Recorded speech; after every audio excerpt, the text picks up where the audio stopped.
Hello, welcome. Oh, it's good to see people already here. Welcome to our second parter of our weekend Q&A. We are going to be going for another hour today. Sorry for the late start. Had to watch some football, had to see some games coming to an end, so we are getting a little bit of a late start, but we will go over for about an hour. That's our usual time, asking questions, talking about history.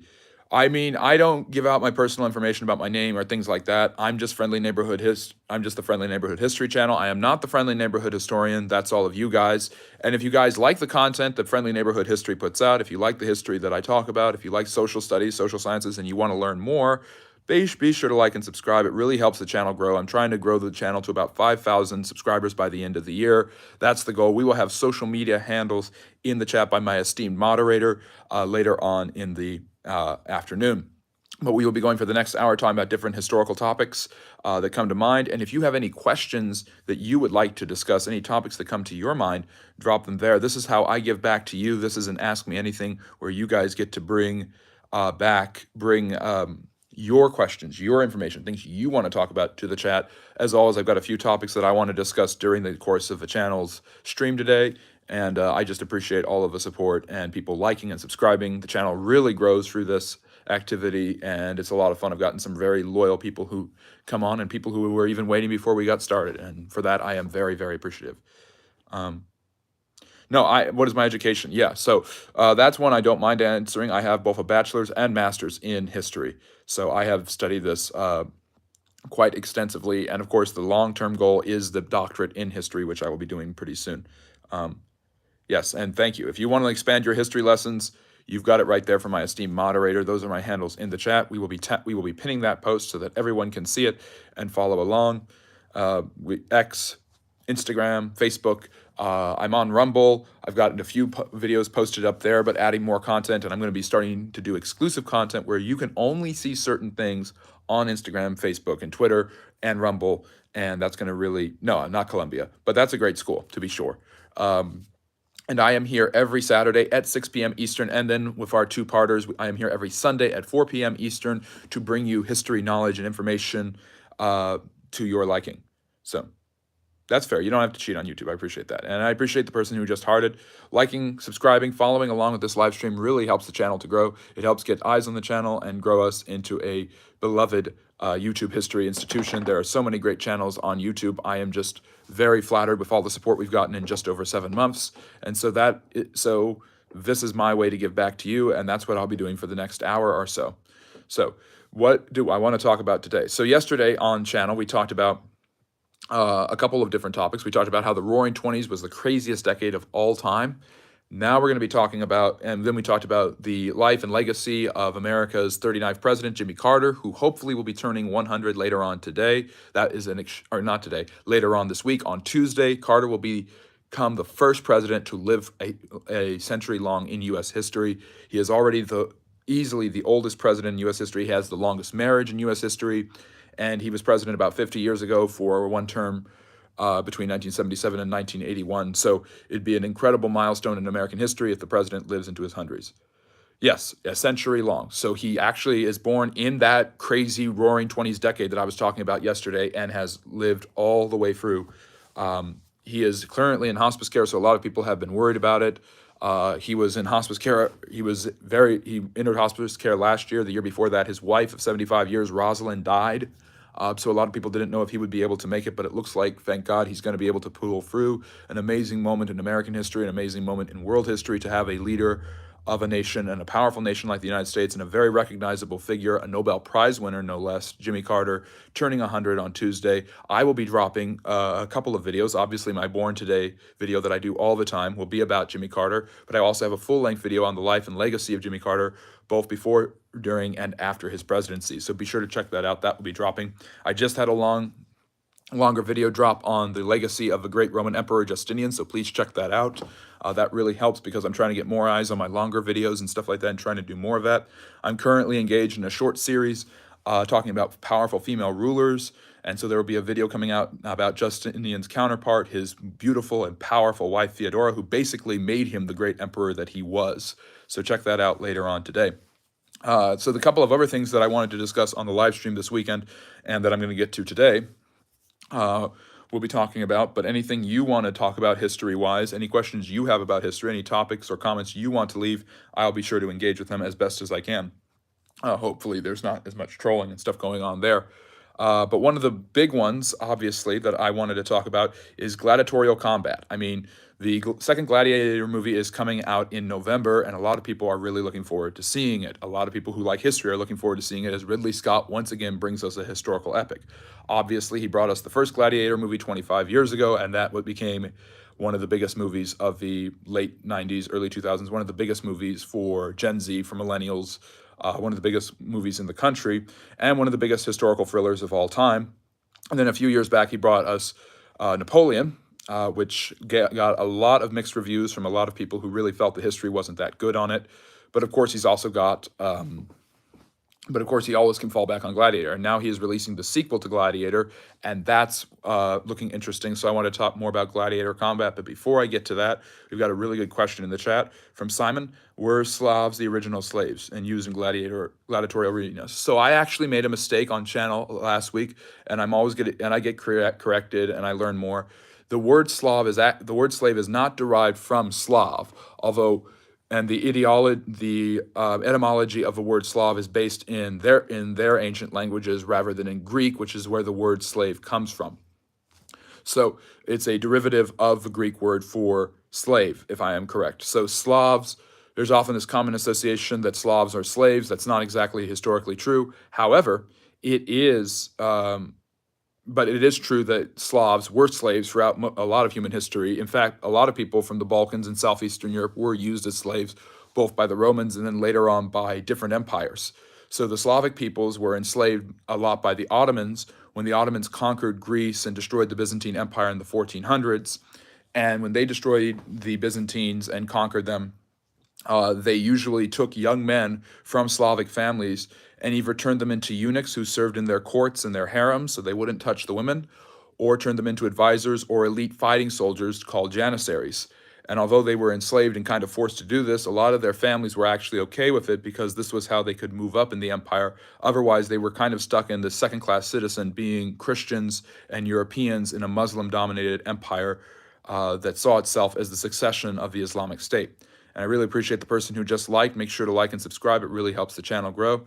But yes, that is true. The Slavs were used in in gladiatorial combat. The Romans knew the Slavic and Eastern European peoples as strong barbarians that they could never quite conquer, and they called them the Scythians. And they were known as horse riders, and some of the earliest horse domestication in human history actually comes from that region of the world. Hello, welcome. Hello, good to have you here. What's my name? My name is mine. But that's a very nice question. This is the Friendly Neighborhood History channel, and if you like and subscribe, you are one of the Friendly Neighborhood historians. Thank you for liking and subscribing, Seth. You are a big part of what I am trying to do here. And my esteemed moderator, Matt, has my social media handles in, so you can follow more of the information that I post there. I talk about history, I share content, and of course, always here on YouTube. It helps the channel grow a lot. So welcome. We're talking about the Slavics' participation in the gladiatorial games and how Slavic slaves, women, were used in the Colosseum for fighting, and that is definitely true.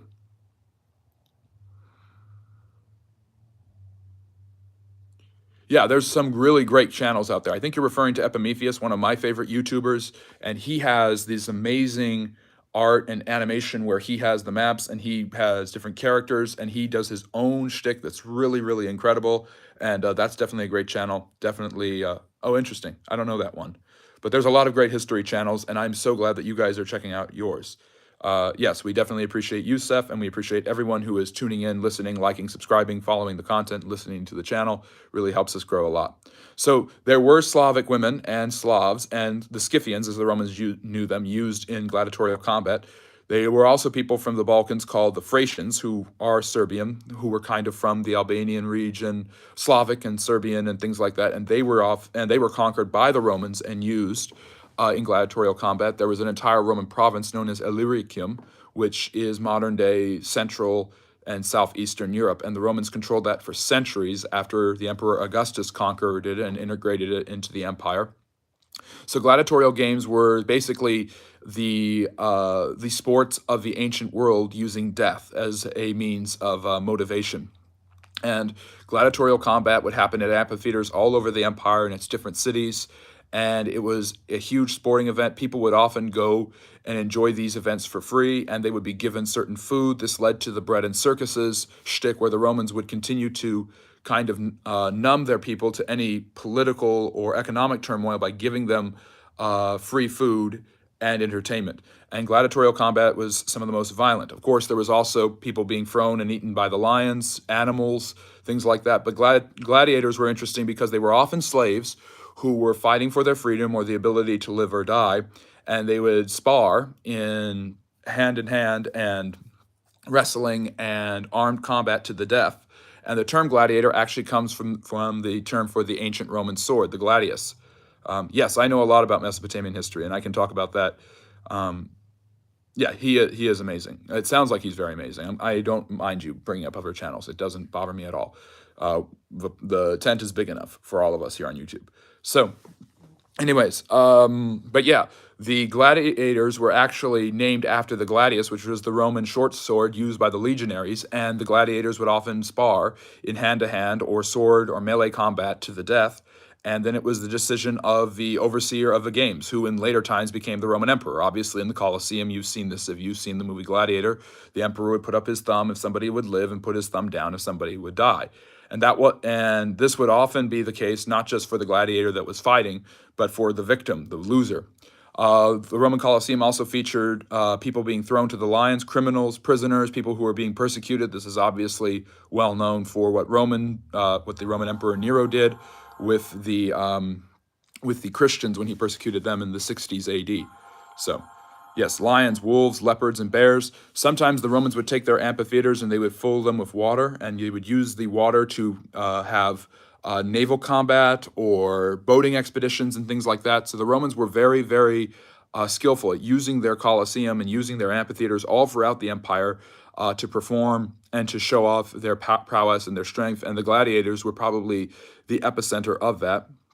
And you had slaves who were fighting for their freedom and for their very lives. And oftentimes they were taken from different areas the Romans had conquered or different barbarians they had defeated, and they were turned into gladiators for the thrill of the people who had such strong bloodlust. They were watching these guys melee and punch and shove and fight and do everything they could to kill each other. So, something very interesting. Anyways, so anything you want to ask about Mesopotamian history, I'm happy to talk about. So the Roman gladiators would not just fight each other, but they would fight certain animals, like was mentioned in the chat by Simon: lions, wolves, leopards, and bears. Oh my. Did they do freak-off parties there? Yes, the Romans were known for their orgies and their partying. I don't know if they did that in their colosseums and their amphitheaters, but the Romans definitely enjoyed their parties, especially their emperors. Yeah, I think the modern equivalent of Gladiator Arena is kind of the football coliseum, the stadiums. Obviously, you don't have death, but you have the potential for injury, you have the potential for violence, and you have roughhousing and physical back and forth. So I think that modern sporting events, particularly football, kind of are reminiscent of the ancient gladiatorial system. I mean, the Colosseum is the name of where the USC Trojans play football, and it's named that for a reason. And they come out in gladiatorial and ancient Greek and Roman garb for a reason. So the sports, in a lot of psychologists have discussed, and social scientists have discussed, how sports kind of replaced war and gladiatorial games as a form of releasing tension and testosterone and all sorts of things. So, hello, welcome from India. I really appreciate that. We've got some amazing people coming from all over the world to tune into the channel. Moto, you are very loyal, and I really appreciate you. I think it's like 3 a.m. over there, so thank you for joining us. I don't know how long it would take for a gladiator to be freed, but a lot of them would fight for years to earn their freedom. And they would have to win, and they would have to become a fan favorite, basically. And then at that point, they would be popular enough to the point where they were actually a local celebrity, and they were seen as a hero for the Romans, and they oftentimes gained their freedom. Sometimes they would even be adopted by a Roman family and gain their citizenship. Non-Romans could become Roman citizens by being adopted or embraced by a particular Roman family, so that's common. Yeah, it's roughly based case by case. And obviously the gladiators were not a fan of having to do this all the time and having to risk it, and that's why there were gladiatorial revolts all the time. Obviously the most famous was led by slaves, because gladiators were slaves, prisoners of war taken from barbarian campaigns, and the most famous of this was, of course, Spartacus in about 80 BC. So, Yeah, Caligula. So Caligula is a Roman emperor. Did you want to know about him, or were you asking about what his participation in gladiatorial games? Caligula was known for loving to watch people kill themselves and for killing off his political opponents and for wild freak-offs and orgies. He basically turned the Roman imperial palace into a bordello. He had an affair with his sister, who he considered to be Hera, and he considered himself to be Jupiter, or of course Zeus, and killed her and her baby in womb, because ending their incestuous relationship that had gone on for years. So Caligula was quite mad, but also quite bloodthirsty. What was the lifespan of a Spartan? The ancient Spartans, it all depends on how you did, because the ancient Spartans were even more ruthless in many ways than the Romans, and even more fans of bravado and combat and what a lot of people would consider today toxic masculinity than the Romans were. So a Spartan, if a Spartan baby was not strong enough or did not seem virile enough, then that Spartan baby could be left out in the woods to basically be taken by the elements and die. So infanticide was practiced amongst the Spartans. The Spartans, both men and women, were trained to be strong and ready to fight. Women were well educated in Sparta. In fact, they had more rights in Sparta than they did in any other ancient Greek city-state. And the Spartan soldiers were often sent off knowing that they could easily die. This is where we get 300, another great historical film, although it's not very historical. Leonidas and his 300 Spartans, which were actually aided by another 1,000 Greek soldiers fighting against the Persians. Basically, the Spartans were, you fight with honor or you die. They were the Klingons of the ancient world. So that's a really good question, McDonald. I really appreciate that. And if you like my answer and you like what I'm talking about, be sure to like and subscribe. It really helps the channel grow. Tell all your friends and family. Check out the social media handles pinned by my wonderful moderator, Matt, at the bottom. Really helps us, the channel. We've got some historic Roman roads in the UK. Yep, the Romans conquered Britain. Julius Caesar kind of shows up there in the late 40s BC and says, this is ours now. Then he goes back to deal with Roman civil wars, which will eventually lead to his death. But basically, the all roads lead to Rome wasn't fully true, because a lot of the roads led to other roads and to cities, but eventually they would kind of channel towards Rome. And the Roman roads in Britannia, because England is an island, could not lead back. But basically, yes, there are a lot of historic Roman roads in the UK because the Romans built roads. They were huge on infrastructure, aqueducts, running water. In fact, in my Justinian video, I was talking about the first major global pandemic in 541, the plague of Justinian, the bubonic plague, which devastated Europe and the Byzantine Empire and killed probably between 15 and 100 million people. It's the first documented pandemic in human history, and the reason it happened was because of the breakdown of Roman sanitation and the aqueduct system when the Western Roman Empire fell. So that's why you have a global pandemic happening soon after the fall of the very organized and very sanitary Western Roman Empire. So you've got roads, you've got tunnels, you've got canals, you've got sewers, you've got running water for the aqueducts. The Romans were all really good at this. So yeah, there's a lot of historic Roman roads in the UK that I would definitely love to check if I ever get there. And also, of course, you've got you've got Hadrian's Wall, you have the Antonine Wall, you have England being a treasure trove of ancient Roman architecture and influence. In fact, the people of Wales are distinct from the people of England, partly because the Latins, the Romans living in Britannia, fled the main part of England in 410 when the Romans abandoned Britain to the Celtic barbarians, and that is why the Welsh people are considered different from the English. Okay. Moto asks, I want to know what's your take on how the pyramids were built. So I've talked about this on the channel before. Obviously, a lot of people don't know exactly how the pyramids were built, or a lot of the ancient cities in Mesopotamia and Egypt, but I think a big reason and a big cause is you just have a lot of manpower, you have a lot of slave power, you have a lot of people working around the clock to make this happen, and basically pushing and shoving. And I know that's a very basic take that doesn't give into any real conspiracies or anything like that, but it just seems like the most obvious thing. I would say the same thing about Stonehenge, by the way. Simon the Bunny. Is the Thracian type of gladiator in Spartacus? If I'm correct, it is.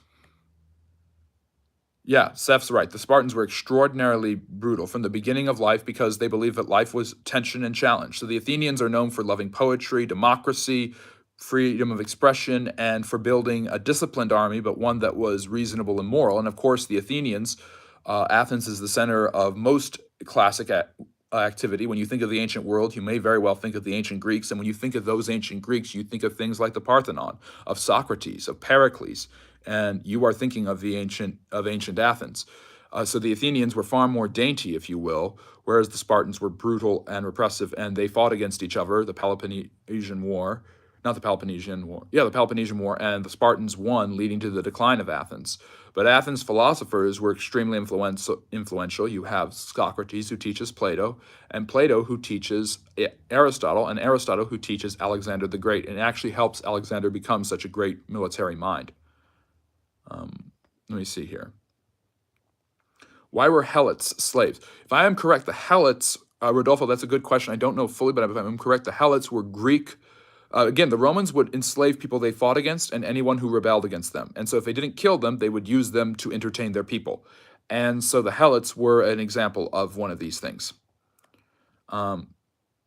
Yes, a great Roman city. The Romans so there's also Ebortrium, which becomes Colchester. And the Romans actually build a settlement on the coast by the Thames River in order to be their center of government. And it's Lugdunum, which becomes London. So London is actually built by the Romans, not the ancient Britons. That's really cool. Taylor brings up the point that he lives 20 minutes from Chester. And it's an old Roman capital city. It still has a Colosseum. Exactly. I want to know an amphitheater, to be sure, an arena. I want to know the state of that arena because obviously it's been a long time. But that's really amazing, just how you can walk outside and there's history right there. Really, really cool. I don't know what you mean by that question. And yes, Moto, you are absolutely right. The Taj Mahal is an absolutely beautiful creation built by the Mughal Emperor Shah Jahan for his dead wife in the 1600s. It is not a palace. It is not a mosque. It is a tomb. And the style of it is not actually ancient Indian, although the ancient Indians had incredible art and architecture. It is actually in the Muslim style with the minarets and the domes and the geometric patterns, which Islam embraces greatly because they don't want to show any depictions of religious figures, so their art is far more about the patterns and the order of the creation of Allah. So, interesting, fascinating. Mac Daddy asked, was Oedipus real? So Oedipus is the famous Greek tragedy. It's written by Sophocles. I don't believe it's real, but basically in it, Oedipus doesn't know this, but he fights a war and kills his father and sleeps with his father's wife, who turns out to be his mother. He doesn't know any of these things, and when he finds out that it's his mother, he puts his eyes out, and that inspires the Austrian psychoanalyst Sigmund Freud to come up with the Oedipal complex, the idea that most young men at some point in their lives want to sleep with their mothers. So, some interesting stuff. And yes, philosophy. Matt is an esteemed philosopher with his own amazing channel that you guys should go check out. But yes, philosophy for the win. Yes, Colchester was the capital of the UK at one point and one of the biggest cities, and it kind of gets replaced in the Northumbrian area by York. Yeah, so as far as I know, Oedipus is a fictional character. Sefkra asks, besides the Gauls, who owned ancient France during the time of the Romans, who do you think was a big challenge for the Romans to conquer? Rome runs into two people who can't stop them, who they can't really stop. I think that the first one, I think Carthage is kind of overrated. A lot of people will point out Hannibal and the Alps, and Hannibal is an amazing general who doesn't get enough credit and isn't talked about enough, but I really think the Romans were just too mighty for the Carthaginians to ever really best. Basically, Hannibal goes into Rome and he challenges them in their own territory, and this scares the living daylights out of the Romans. And then Scipio Africanus basically comes up with this idea of, if they can invade our area, we can invade theirs. And this forces Hannibal back to Zama, where he's defeated. But I think the Gauls are pretty strong. I think Caesar's the one who really puts them under his feet. I think the Greeks were hard for the Romans to conquer, but they were so disunited by the time the Romans got there, they were able to overcome them. It's actually really only one the Romans weren't able to ever really defeat, and that was the Parthian Empire. And you have Marcus Licinius Crassus, the ally of Caesar, who goes into Parthia thinking he can take a spoil and defeat the Parthians, and he gets absolutely crushed at Carrhae in 55 BC, destroying the first triumvirate. That's a fact. He basically thought because he was rich, he could buy an army and they could defeat the Parthians. Not true at all. So I think the Parthians are the ones that are difficult, and they blend into and they are replaced by another Persian dynasty called the Sassanids. Fun fact, every Persian ruler has always been called the Shah. So the ruler of the Parthians was the Shah, and the ruler of the Sassanids was the Shah, and all the way up until the end of the Iranian monarchy in the 1970s, the ruler of Iran was called the Shah. So I think the Parthians and the Sassanids were equally difficult because the Romans just could never put them under their feet. They were too far east for them to conquer, and they were amazing horse warriors, and that was able to kind of stump the Roman legionaries. So Seth, that's an excellent question. Yeah, the USS Liberty. I don't know as much about that. Someone will have to jog my memory about that. Okay.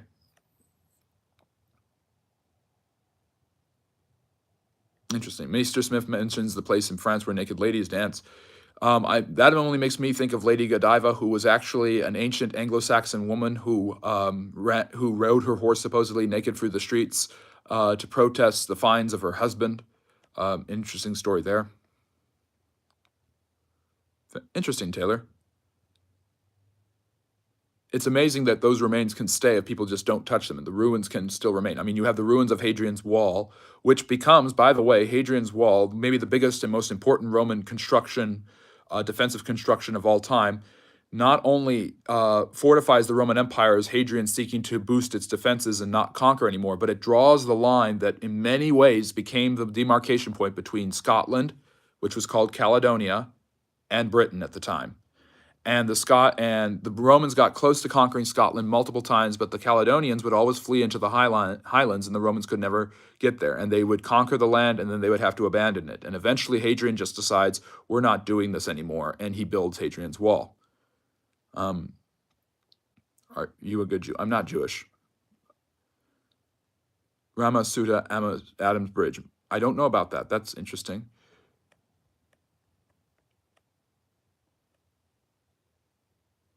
Let me see here. Yes, that's fascinating, Taylor. I'm not sure if Chester was, but I would like to learn more about that. I mean, York is the second biggest city in England throughout most of its history and is obviously the major city in the north for a long time. In fact, the heir to the English throne is the Prince of Wales because Edward, the Prince of Wales, better known as Edward Longshanks, the king in Braveheart, conquered Wales in the 1260s and 70s for his father, King Henry III. And he was rewarded by becoming the Prince of Wales. So the heir to the English throne is always the Prince or Princess of Wales. York is the runner-up, the second in line to the throne, is the Duke of York or Duchess of York. So if I'm correct, Prince William is now the Prince of Wales, and Harry is the Duke of York, although he's kind of renounced that. I don't know how it works. This is a great question from Mac Daddy. What were the diets like for the Romans and the Persians? The Romans are, as you would quite imagine, are quite carnivorous. I'm not sure about the ancient Persians and their diets, but some of the foods the ancient people ate are far beyond what we would consider normal. Of course, the Persian food is absolutely delicious. If you haven't tried it, you definitely should. I don't imagine that it's changed a huge amount. I would assume that it's similar to a Mediterranean diet, but I would not assume the Romans were eating anything similar to an Italian diet. That's more of a cultural distinction that develops over time. And yes, if you want to expand your history, if you're enjoying what you're talking about, as my good friend Matt put it, please be sure to like and subscribe. Really helps the channel grow. Yes, and M. brings up the timeline of the Roman religion, the brutality to enforce a unified religion. I would say that the Roman religion is never really unified. You've got a very diverse polytheistic pantheon of gods, literally, with Hadrian building the pantheon. And the Roman gods are, the main ones that we know about, are copycats of the Greek gods. And for the Romans, adding a god to their list of long gods already makes sense. So they take the Greek gods and they rename them. So Zeus becomes Jupiter. Poseidon, the god of the sea in the ancient Greeks, he becomes Neptune, the blue planet. The beautiful Aphrodite, he becomes the beautiful Venus, the Venus de Milo, the planet of Venus. Hermes, the messenger of the gods and the son of Zeus, becomes Mercury. Mars, Ares, the god of war, as you guys know maybe from video games, becomes Mars, the red planet. And so there's something to think about there. The Romans basically take the Greek gods and rename them and fit them into their pantheon. And then the Romans also, after they conquer Egypt and integrate it into their empire, many Romans are going to start worshiping the Egyptian gods. A common reason a lot of people cite for the Christian persecution is not that the Romans minded that Jesus of Nazareth considered himself to be a god, but that the Christians believed he was the only God and would not swear loyalty to Caesar, who at the beginning of the Roman Empire, the Caesar was not God, he was the son of God, and he would often become God after his death. But later on, as time went on and the Roman emperor's hubris and power grew, they would oftentimes consider themselves God on earth. So emperors like Nero and Caligula considered themselves to be gods. So the Roman religion, it's hard to unify people around a religion when your religion is growing and so diverse, and you've got so many different gods. And then, so the real truth of the matter is you've got a lot of different gods running around doing a lot of different things. And I don't think they ever unified it. But it's basically the Romans had this strategy of, rather than forcing people to worship a particular way, they would rather adapt the religions into their own culture. The Mongols did the same thing, by the way. The Mongols who conquered Persia became Muslim, and the Mongols who conquered China became Buddhist. So this is a common thing for powerful empires to do. They figure out that rather than forcing people to believe a certain way, the right thing is to adapt to their circumstances. So by the 300s AD, the Roman Empire is in decline, but also Christianity is the fastest growing religion, and it has the fastest growing birth rates. And despite centuries of sporadic persecutions, the Christians have all the cards. And seeing this, the Romans quickly start to embrace Christianity. So Seth asks, thank you for your answer. You're welcome. That's what we're here for. That's what we do every Saturday at 6 o'clock Eastern and every Sunday 4 o'clock Eastern. I could only say I know most about the Gallic Wars. Can you tell me what you know of Mansa Musa and his wealth? Mansa Musa, the richest man who ever lived, puts Elon Musk, Jeff Bezos, and Bill Gates combined to shame. Probably a trillionaire, the ruler of the Mali Empire, I believe in the 1200s AD. Basically, a lot of people don't know this because they have a Eurocentric education in history, but some of the most powerful empires in the world and the richest empires in the world were not in Europe, at least not in this era. Mansa Musa rules over the Mali Empire in West Africa. There are 3 empires in quick succession: the Ghana, the Mali, and the Songhai. And Mansa Musa amasses huge amounts of gold and wealth. He is a devout Muslim, and his devout Islamic belief allows him and his empire to trade very amicably with the Arabs who brought Islam to Western Africa in the first place. And it makes him extraordinarily wealthy, extraordinarily powerful. They have gold mining and silver mining in his country that make him even more wealthy, and he lives in the rich and lavish city that is also a center of learning and growth, Timbuktu, or Timbuktu, as it's often pronounced in the West. And so Mansa Musa, the richest man who ever lived, but one of the most devout men who ever lived, made several pilgrimages to Mecca during his lifetime and consolidated Mali's power and wealth. So for him, the empire was powerful because it was wealthy, not because it had a lot of land. And am I a Republican? I am a YouTube commentator who talks about history. Occasionally I'll talk about politics if people ask about it, but I try to be as objective as possible. So like my name and my location, my political beliefs are my own. And I've had people call me a left-wing bigot and a right-wing bigot. So get that all the time. Simon's asking about the War of the Roses. If you like Game of Thrones, then you would love the War of the Roses because the War of the Roses is based on Game of Thrones. George R.R. Martin did not come up with that idea out of nowhere. That's just what he was actually just, plucking it out of history, like a lot of people do. There's nothing new under the sun. The War of the Roses is the first, it's not really the first, but it's probably the most famous English Civil War, although the English do have their own Civil War later on. But it is called the War of the Roses because of the Lancastrians and the Yorks, which are 2 English families that are represented by roses. The Lancastrians are the red rose, and the Yorks are the white rose. And I might have that mixed up. And they fight for about 30 years at the end of the 100 Years' War, with France clearly winning. King Henry VI, his mental acuity is clearly in trouble. He's got a little bit of the madness that plagued his maternal grandfather, King Charles VI of France, which allowed the English to basically conquer France in the beginning of the 1400s. And Henry is not sane or stable, and his wife is kind of running the country along with a few of his courtiers. And the Duke of York, Richard, becomes very incensed by this, and he starts a rebellion against against Henry. He believes that the war is being waged improperly, and he will wage the 100 Years' War correctly. And so the English Civil, it breaks out, and it lasts for about 30 years. Richard's son is able to, Edward is able to take the throne away from Henry and create the House of York. And they go back and forth over the next 10 years until Henry is eventually killed. Edward dies in 1483, and he's succeeded by his son, also named Edward, who is too young, so he's put in the care of his uncle Richard. Richard III is a power-hungry psychopath, and he locks away his nephews in the Tower of London and basically starves them to death, probably. And it seems like the War of the Roses is over, and he, through his charlatanry and betrayal, has become the King of England. However, he is challenged by another Lancastrian, Henry Tudor, a Welshman, who lands forces and, surprising everybody, is able to defeat Richard at the Battle of Bosworth Fields in 1485. Richard is killed, Henry is given the crown, and to unite the Lancastrians and the York, he marries the daughter of Edward IV, who had been the original Yorkist king. So the daughter of the first Yorkist king is married to the descendant of the Lancastrians, and Henry becomes King Henry VII, and he melds the two roses together to become the crest, the white and the red rose, to become the crest of his house, the House of Tudor, which is the house of King Henry VIII and Elizabeth I. And so that's a quick shot of the War of the Roses, really the first English Civil War, at least one of the most notable of that era.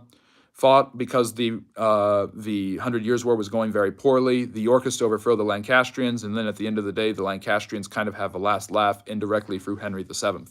So, great question about that, Simon. And Game of Thrones is obviously not a historical documentary or retelling of it. It's a reapplication in a mythical realm. Interesting. That's fascinating, Moto. So a land bridge between Sri Lanka and India to rescue Lord Brahma, his wife. Fascinating. TaylorMade, I served in the chat. Yes, Mercia. Yes, Taylor, you're bringing up Mercia. I had somebody mention just the other day in channel that they fought in Mercia, and I have a video. It's my most watched video on the channel, 500,000 views, showing a map of ancient England, or England in about 700, 800, and it shows Mercia, and Mercia is kind of in the middle between the Essexes, Wessex and Sussex, and Essex and Northumbria in the north, and so Mercia is a part of England in that area. So very interesting, fascinating. MacDaddy asked, did the Romans practice human sacrifice like the Aztecs? As far as I know, they did not. However, you could argue that their practice of gladiatorial games, of their bloodthirstiness, kind of makes up for it. Some of the Roman cults tried to practice human sacrifice, but the Romans and the Greeks were not as open to it as Mesopotamian cultures or as the Aztecs and the Mayans. If you actually look at it, the major polytheistic ancient religions, the Egyptian, the Roman, and the Greek, were not big into human sacrifice. And perhaps that's a way to avoid human sacrifice, because human sacrifice usually leads to the depletion of your own people. You standardize it where you have a pantheon of gods who abhor it. In fact, in Greek mythology, Zeus destroys the world because he sees that human beings are committing sacrifices. So, anyways, got some good talks going on in the chat. Thank you, M. I really appreciate that. And if you like this refreshing, linear flow of history, be sure to like and subscribe. It helps grow the channel. Tell all your friends we're here every Saturday and Sunday. Molly's asking, can you tell us anything about John Paul Jones? Yes, I just did a video about John Paul Jones, the captain of the Richard Baum, who basically surprises the whole world. I believe he was from Scotland, and he immigrated to the United States aboard a ship where he was serving, and he falls in love with the American Revolutionary Project, and he becomes, as a guy who has been trained in the British Navy, at least somewhat, he becomes the leading naval officer for the United States during the American Revolution. And he's known for his fearlessness and his daring, and he actually takes the fight to England. So off the coast of England, I think in 1779, Baham Richard, his ship is fighting against the Serapis, and the commander of the Serapis asks him, well, you're about to lose. Are you ready to surrender? And he says, surrender? I have not yet begun to fight. Famous quote, and he's able to actually win that battle against the Serapis. And despite the fact that the British had the greatest and biggest navy in the world, the Americans actually surprisingly defeat them on several occasions during the American Revolution. And it's mainly because of the daring and the wisdom of one John Paul Jones. So that's a quick history about him. So, anyways, catching up in the chat very much. Thank you. I really appreciate that. What is the difference between, Autoprop is asking, what is the difference between the Democratic Party today versus mid-1800s? I really appreciate you asking that because you asked yesterday about the difference in the Republican Party, so I appreciate the consistency. So the Democratic Party has always kind of, I wouldn't say is the same, obviously. Parties change, beliefs change, and we might be watching the political straits in America changing for good right now. But basically, the Democratic Party came onto the scene with Andrew Jackson and Martin Van Buren in the 1830s being the party of the little guy, of the common man, of the poor. They were the party, the home of the Irish immigrants, and the party of the immigrants, and the party of the common man, the party of the unions, and they still are trying to kind of hold on to that, although things are changing. The Democratic Party in the mid-1800s is also, in the South at least, the party of slavery, the party of segregation later on. The Ku Klux Klan members, all the founders of them were in fact Democrats. The Democrats were the ones who seceded from the Union in the 1860s. I'm not saying that that's the modern Democratic Party. I'm saying there is a history and tradition there, and I was asked about what's happening with the Democrats in the mid-1800s. The Northern Democrats basically, as advocates of democracy, which the name Democrat would inspire, and as advocates of the voice of a common man, believe that slavery should be decided individually by territories and states and not by the country as a whole. And they don't want Northern Whigs and Republicans telling southern states and other areas that they cannot have slaves. So the Democrats of the mid-1800s were very much in favor of democracy, the voice of a common man, but it was the common white man. It wasn't the common black man, because the common black man, for many of them, they were their slaves. So just a little bit there. So there's still some similarities in the fact that the Democrats still, in many ways, are claiming to be the voice of democracy and the voice of the common man. But just some interesting history there. Let's see here. Hello, welcome. I hope you're still here, Gangsters, or if I'm sorry, I've been catching up in the chat. Simon's asking, do you think Britain and America should have Victory Day parade like Russia, or we are too much? I don't know about that. What do you mean by a Victory Day parade? It would all depend on what event you're talking about. Which war? No, I do not know the history of Bonfire Night. I would like to know more about that. So anyway, some really great questions and comments in the chat. And this is what we do every week. So if you're just joining us, we are talking about social sciences, social studies.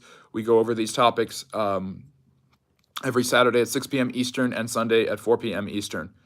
No, I would like to see them, though. Otterpop is asking a very good question. Once again, I'm saying Otterpop because it's otter poop, technically. Is there any validity to Martin Luther King having an affair with and other rumors? So I'm not 100% sure. I believe that he did.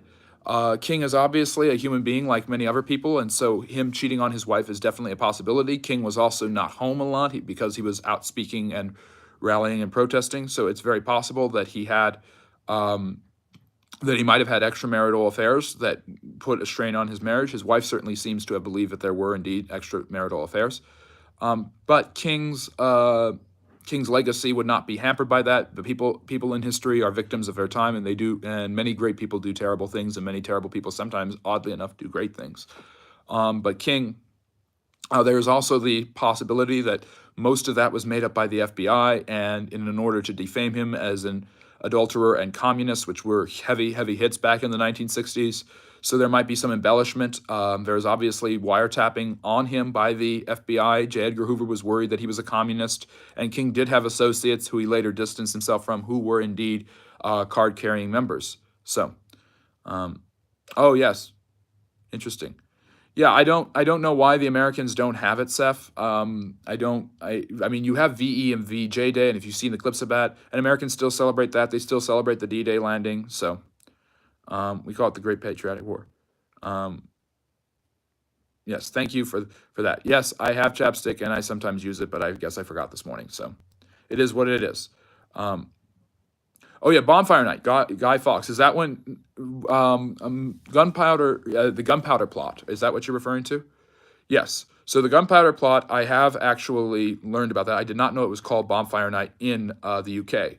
But basically, Guy Fawkes was a Roman Catholic terrorist, and I believe he might have been a member of Parliament who was trying to overthrow the government of King James I. And so what he did was he plotted with other parliamentarians and Catholics to overthrow King James, who, interestingly enough, despite being a Protestant, was hated by reform-minded Protestants called Puritans and Pilgrims. Some of them hated him so much that they left England and went to the United States. That's where the Mayflower, Plymouth, and the first Thanksgiving all comes from in American legend. But basically, Fawkes put a bunch of gunpowder in Parliament, attempting to blow it up when King James visited. His plot was found out, and he was hung. And of course, he is best remembered for the 5th of November plot, as it's also called. Remember the 5th of November, V for Vendetta, all that good stuff. So yes, Guy Fawkes, an extremely important part of English history in the early 1600s with the rise of the House of Stuart and King James I, who basically, no matter what he did, he couldn't win. He wrote an authorized version of the Bible. It wasn't Protestant enough. He remained a Protestant. He wasn't Catholic enough. He was from Scotland. He was too Scottish. He was from England. He was too English. He had children. He was too straight. He had gay lovers. He was too gay. James I couldn't win no matter what he did. And for those of you just joining, I am talking about James I uncovering the gunpowder plot, the basis of V for Vendetta, and Guy Fawkes, remember the 5th of November. And I got another great question in the chat here from Otter. He's asking, if JFK was never assassinated, do you think the political landscape would be any different today? I think that not only would the American political landscape be substantially different if JFK was never assassinated, but I think the 1960s would not have happened exactly the way they did. Kennedy was committed to keeping the United States out of the Vietnam War.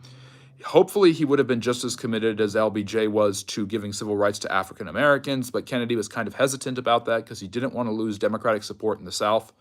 But basically, Kennedy, the nation was so shocked by his death that it left emotional scars, and the decade is completely different post 63 as opposed to prior 63, and you have a lot of political and social upheaval, and part of that is Kennedy's youthful and innocent leadership dies, and you kind of have this return of this establishment that's going to prosecute the war in Vietnam, the military-industrial complex that Dwight Eisenhower warned about, that's really going to hammer away at escalating and stopping the communists in Vietnam. And I don't think Kennedy would have gotten us nearly as involved as Johnson did.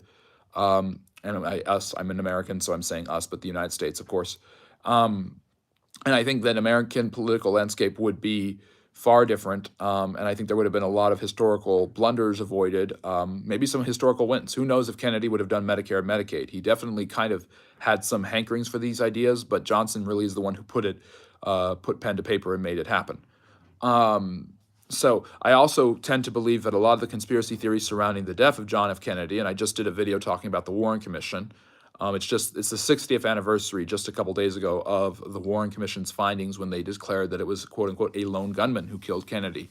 But of course, interestingly enough, it's Warren named after a famous senator and future Supreme Court Justice Earl Warren, and Gerald Ford, the future president, served on the Warren Commission. So anyways, that aside, in my opinion, as I see it, a lot of the conspiracy theories made up about JFK's death, and I don't know which one of them is true. I don't know the exact truth because there's a lot of evidence coming out that it may not have been a lone gunman. I believe a lot of people have kind of consoled themselves about the death of Kennedy through believing in the conspiracy theories because it's so hard to believe that this amazing, charming young man died in such a horrific way. So the way you heal that wound is by basically believing that that someone else must have done it, that this just couldn't have been one person being angry at him and killing him, that something sinister and diabolical was going on. Thank you so much, Taylor. I really appreciate that. No, you had not caught me with Guy Fawkes. You did catch me with Bonfire. So you did catch me, and you get to say, you can get a little pin that says, I caught the friendly neighborhood history, and he was wrong. So thank you, Taylor. I really appreciate that. And if you're just joining us, we're talking social sciences. We just talked about JFK's assassination. Be sure to like and subscribe. It really grows the channel. We've been all over the place today. We talked about the Romans. We talked about gladiators. We talked about the Slavic peoples. We talked about India and the Taj Mahal. We've talked about the the changes in political parties. We talked about the JFK assassination, as I just mentioned. We talked about gunpowder plot. We're going all over, and you guys are steering the direction, and I really enjoy it. And that's what we do every Saturday at 6 p.m. Eastern and Sunday at 4 p.m. Eastern. And if you like what you're hearing, you like learning about history, be sure to subscribe. Yes. So Simon, yeah, Mary and George shows the gay angle. George Villiers or Buckingham, the Duke of Buckingham, who is extremely influential in King James I's reign. It isn't confirmed that he is his lover, but there is some evidence to that. There's often been a lot of questions about James's loyalty to Anne of Denmark, his wife, who he did have several children with, but there is quite a strong possibility that he was bisexual or perhaps leaning more into his homosexuality, but keeping up appearances of being straight, because obviously it's a religious country in the 1600s. So, yeah, that show might be a little bit of historical fluff, but most adaptations are historical fluff. I mean, we're talking about Game of Thrones, for God's sakes, being based on the War of the Roses, and that's obviously not historical at all. It's just based in a historical story.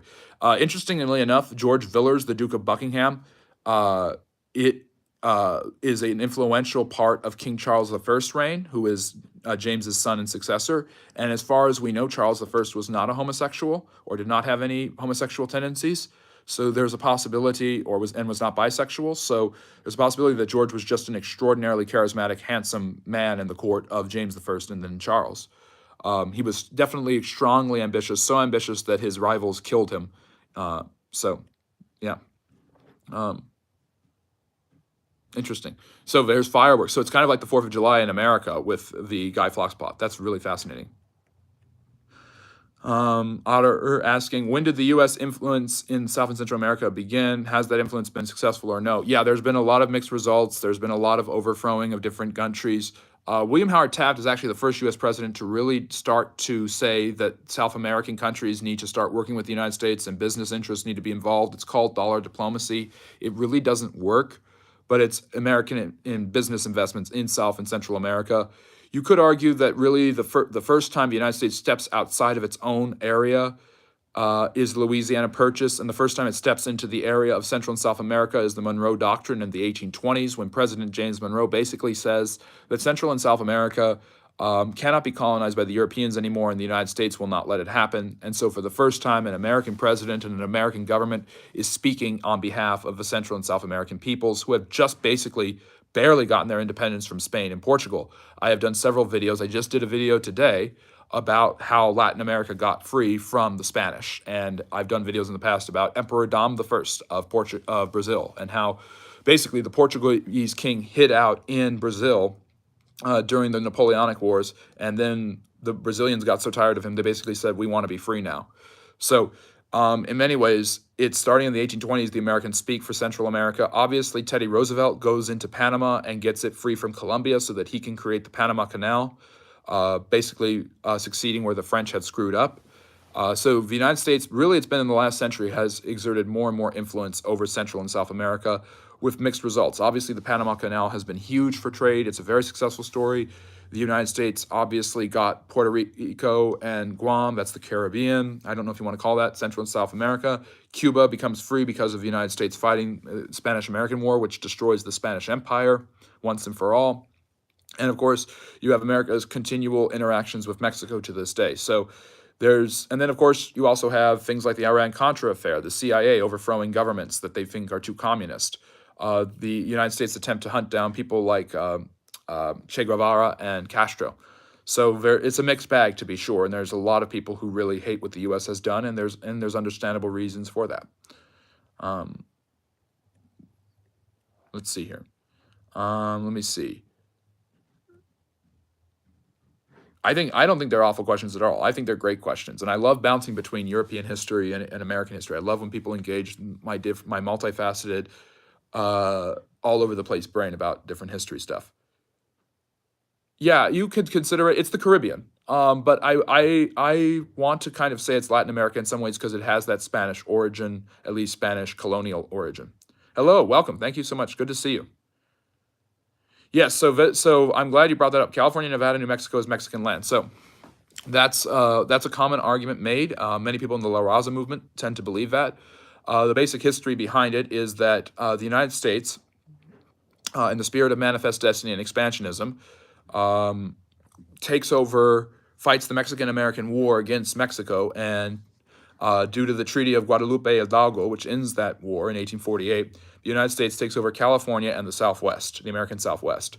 It is the United States pays for what they take, and this is a common thing in wartime. If you take land, you pay for it. And and a lot of people think the treaty was forged and things like that. There's also this thing called the Gadsden Purchase, which fills in the little bit of land in Arizona and New Mexico.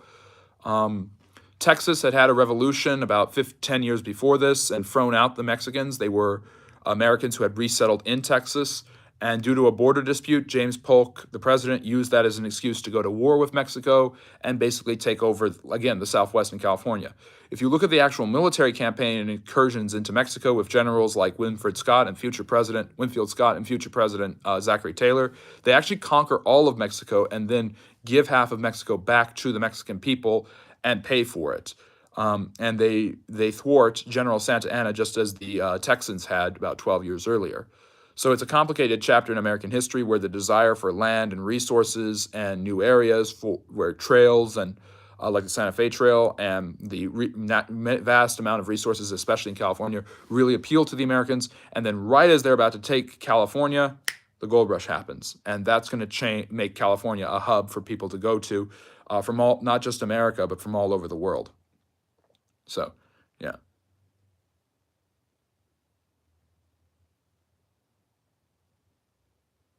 Well, it's one of those things where you go to war and fight over land, and that's a common facet throughout most of history.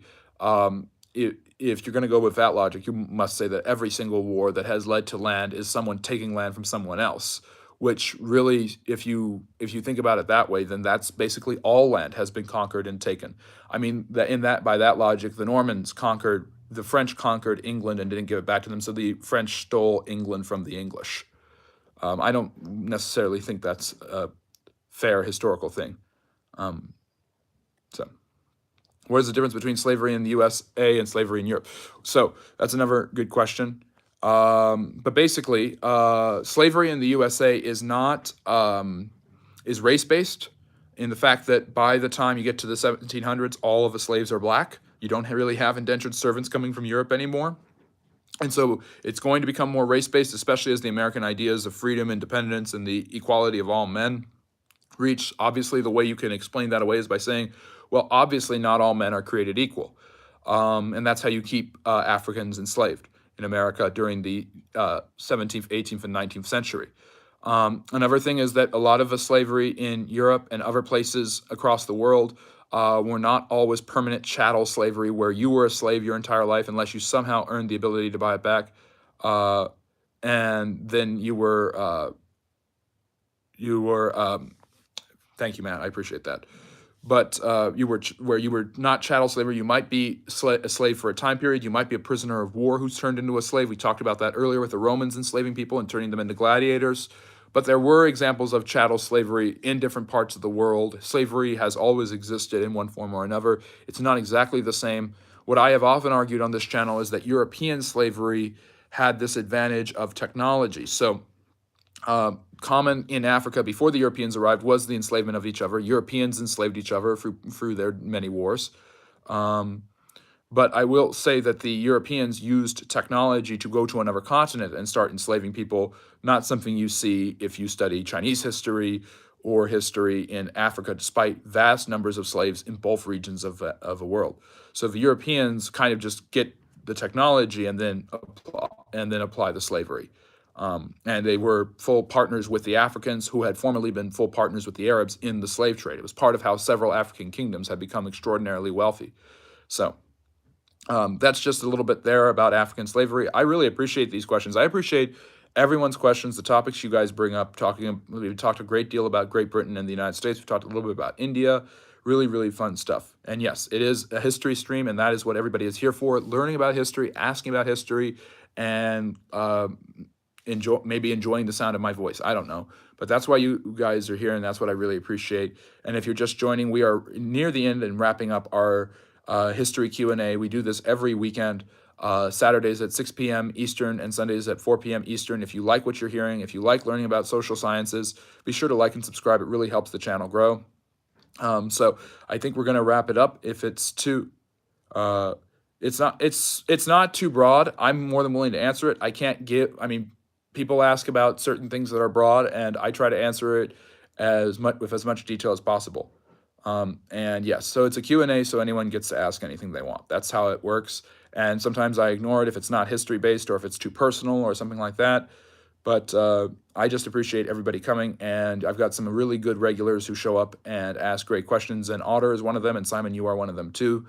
Really appreciate all of the people dropping in with comments and questions. So we will be back next Saturday at our usual time, 6 p.m. Eastern. If you enjoy the channel, again, like and subscribe, but also follow me on social media. You've got the handles there. I'm going to start this week producing exclusive content that you can only see on X or only see on Facebook or only see on Instagram or Rumble.